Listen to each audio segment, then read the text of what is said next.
Alright, so Dutton Ranch just delivered what is hands down the strongest episode of this entire season, and if you haven't watched it yet, stop, go watch it, then come back. Because we need to talk about everything that went down in episode 9, break down that ending, and I've also got some theories of my own about where season 2 is heading that I think are genuinely going to surprise you. Let's get into it. So the episode opens with the fallout from what Rip and Beth discovered, that Bueller had essentially been running her cattle as a transport operation for the cartel. Her livestock, her land, her ranch, all of it had been a conveyor belt for narcotics crossing into the country, and it had been going on for 15 years. 15 years! That is not a small oversight. That is a deliberate, sustained criminal operation hiding behind the image of a legitimate Texas cattle ranch. And Beth and Rip weren't having any part of it. What made this landing so hard was the way the show played it.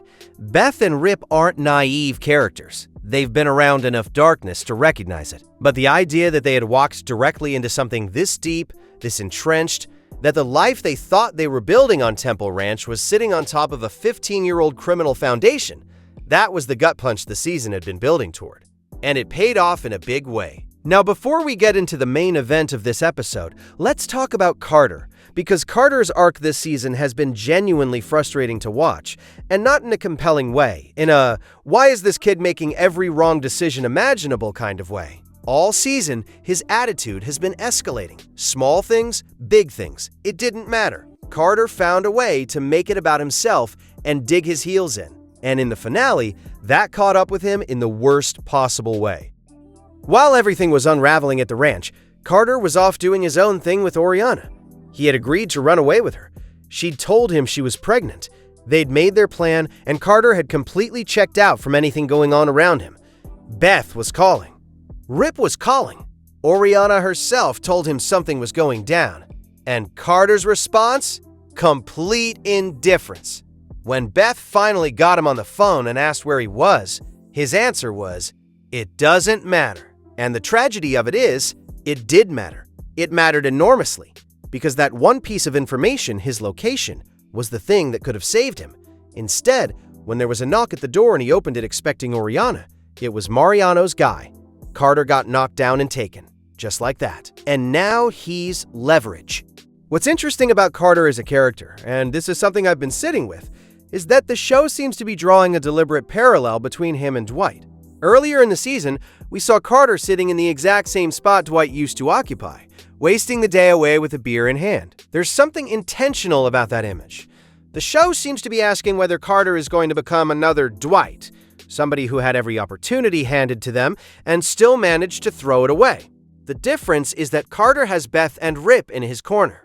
Dwight didn't. Whether Carter actually deserves that safety net is a question this show keeps circling without ever fully answering. Now, here's a theory I want to throw out there. I don't think Oriana is as innocent in all of this as the show is currently presenting her. Think about the timing.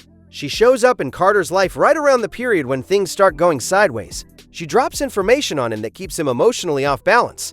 The pregnancy, the plan to run away, and all of it conveniently keeps Carter distracted at exactly the moments when Beth and Rip need him most. Is Oriana working for Mariano, or is she at minimum being used by him without fully realizing it? Either way, I think season 2 is going to pull that thread. The scene where she screamed after seeing her father's body felt like it had too much weight to just be grief. There was something in her eyes when the camera cut away. Now, if you've been watching this channel for any length of time, you already know we go deep on these shows. We don't just recap, we dig. And if that's the kind of breakdown you want every week, the best thing you can do right now is make sure you're actually getting notified when we post. A lot of people miss videos simply because the algorithm decides not to show it to them. Subscribing with the bell on means you're making that call yourself, not leaving it up to YouTube. Alright, back to the ranch. Let's talk about what the finale actually revealed about Mariano, because this is where the episode earned its ending. For most of the season, Mariano was a name whispered in the background, a ghost. Someone who was supposedly dead, but clearly wasn't. The finale finally brought him into the foreground, and what we got was one of the most compelling villain reveals this show has produced. He wasn't just a cartel boss, he was a man with a specific personal grievance, and the episode took the time to actually explain it. Here's what we learned. Years ago, Mariano took the fall for a murder that Bueller committed. He covered for her. In doing so, he essentially sacrificed his own standing, his own future, to protect someone who, in his view, turned around and showed zero loyalty in return. He was sent to Mexico. And on the way there, his wife was killed, caught in the crossfire of exactly the kind of world that the Temple Ranch operation had helped sustain. That's where his hatred comes from. That's where the vendetta lives. It's not just business. It's deeply, dangerously personal. The scene in the church was the detail that stuck with me most. Mariano, standing there denouncing Satan.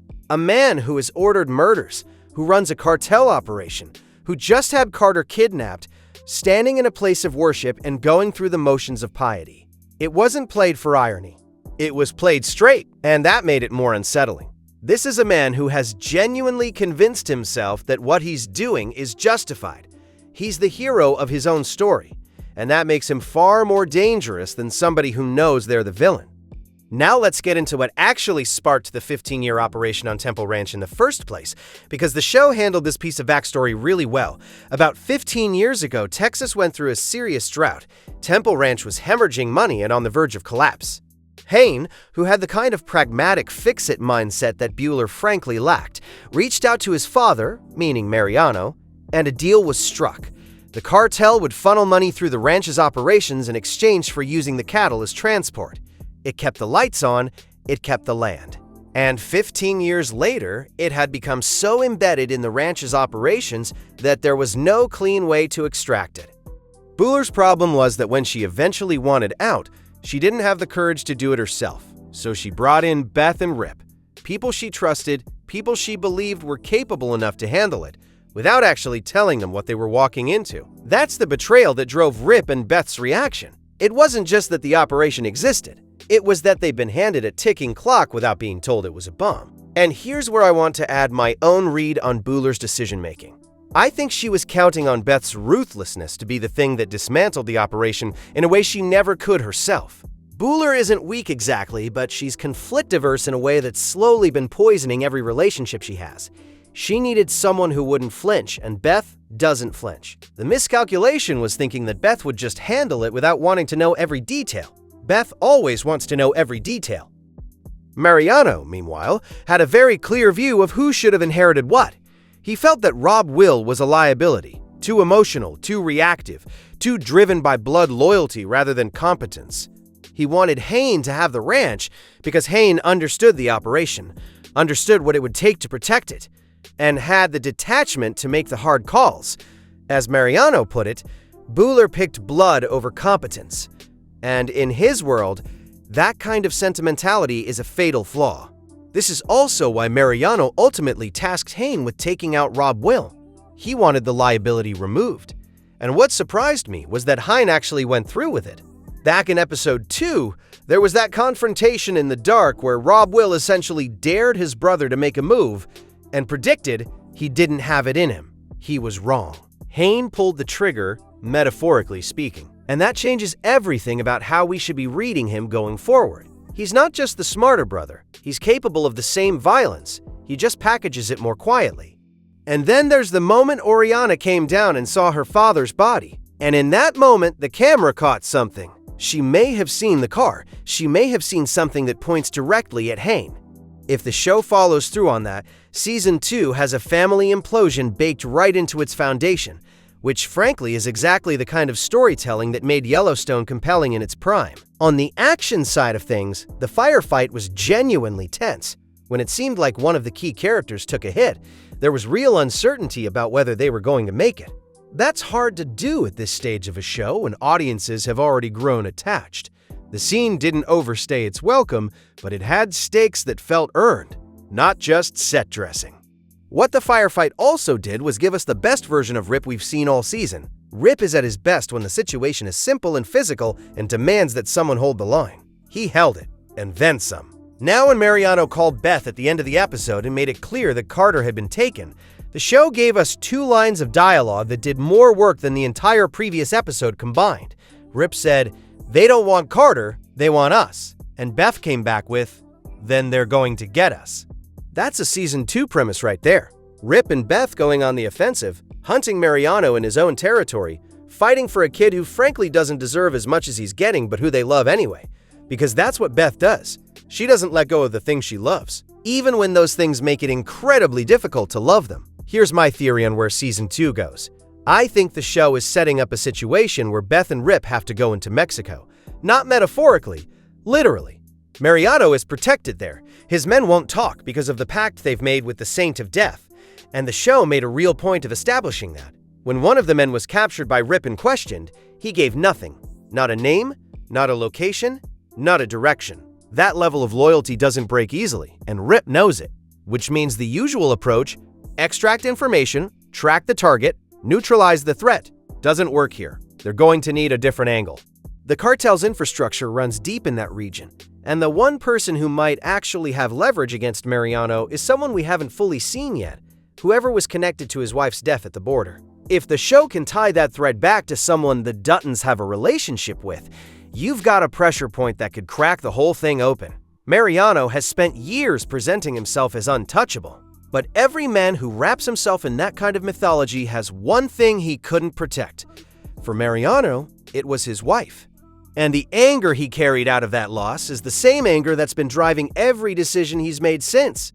Find the person who can speak to what actually happened at that border crossing, and you might find the one story Mariano has never been able to fully bury. I also think Booler's story isn't over. The look on her face when she walked in and saw Rob Will on the ground. That was shock, yes, but there was something else underneath it. Guilt, maybe. The realization that the choices she made over 15 years led directly to that moment. A version of Bueller who has to reckon with that, who has to figure out who she actually is without the operation propping her up, is a much more interesting character than the one we started the season with. And Everett. I want to give Everett his due here because the show didn't let him be a simple character either. He stood by his principles even when it cost him.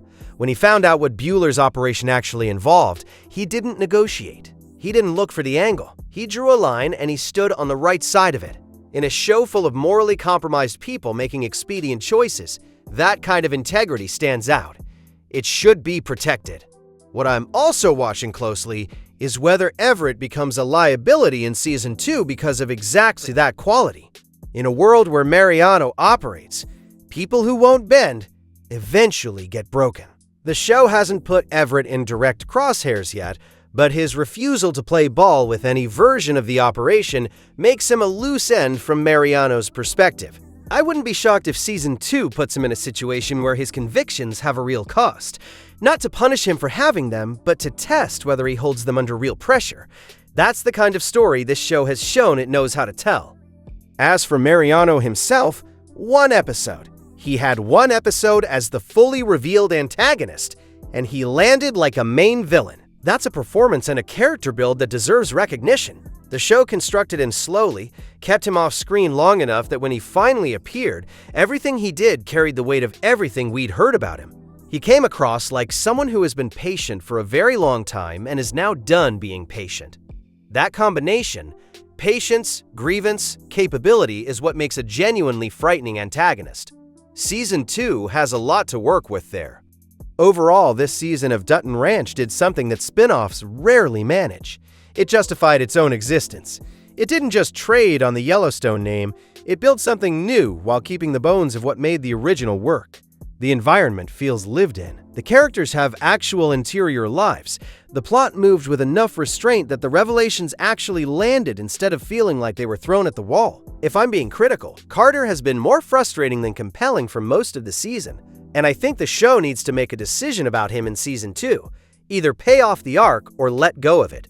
The audience's patience with a character who keeps making the same mistakes isn't unlimited. Rip and Beth picking up the pieces behind him can only carry the emotional weight for so long before it starts to feel repetitive. But that's a minor note in what was otherwise a strong debut season for a show that had every reason to fail and chose not to. Bring on Season 2, and I mean it. Bring on 10 episodes this time.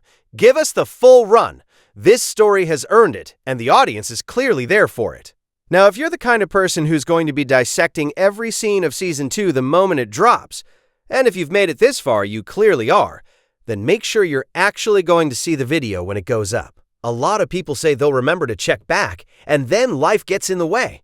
Subscribe, hit the bell, and you won't have to remember anything. The video will just be there waiting for you. That's the only version of this where you don't miss out. Dutton Ranch Episode 9, Ending Explained. See you for Season 2.